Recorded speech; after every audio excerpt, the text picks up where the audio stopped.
Pagkatapos nga po ng Sunday service noong nakarang linggo ay nagkaroon nga po kami ng church general cleaning.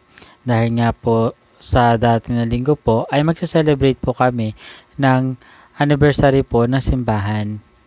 At ngayong araw naman po ako po ay naririto sa may simbahan para po dito ay maglagay po ng buffet table sa bandang likod para sa paghahainan po ng pagkain na pagsasalo-saluhan po namin sa darating na linggo.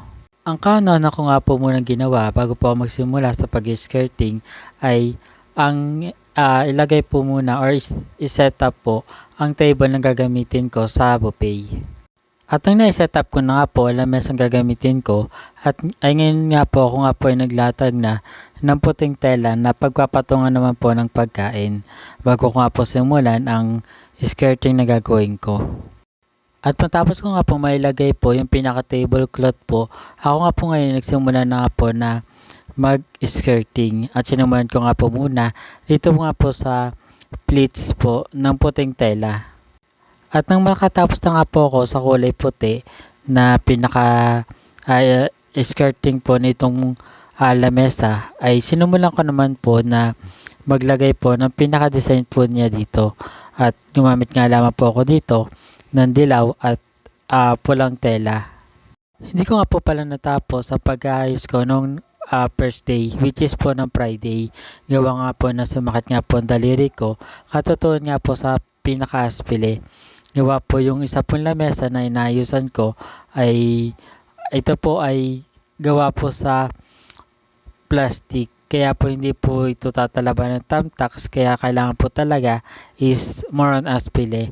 At masakit nga po sa kamay pag puro aspile nga po. Gawa nga po ng kailangan pong ituon ang daliri para po pumasok lamang o maglampasan po sa tela yung pinaka-aspile niya.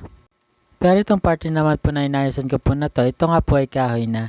Kaya naman po dito po ay gumagamit din po ako ng thumbtacks lalo pa po nung ang inaayos ko po dito ay nilalagay ko nga po dito is yung puting tela. At matapos ko nga pong malagyan po ng pinaka-design ang buong lamesa po ay yun naman po ginagawa ko na nga po ang final touch po sa lamesa or ang kailangan pong gawin dito po sa nilagay ko po na pinaka-design na to ang pagbubuka po ng nitong tela na to para naman po medyo magabo-gabo po ang kalalabasan po nito. Ito na po pala ang pinaka magiging design nitong lamesa. At ito nga po ang kalalabasan na aking pong ginawa. Para naman po sa pinaka background ay nilalagay ako na nga lamang po ng mga bulaklak para simple lang po. At ito naman po kinalabasan po ng lamesa nga po na ginagawa ko. Dilim na nga po pala na ako po ay nakatapos sa pag-ayos. At ito na nga po ako nga pinasa labasan po ng simbahan at para po umuwi. Yun lang po, maraming salamat.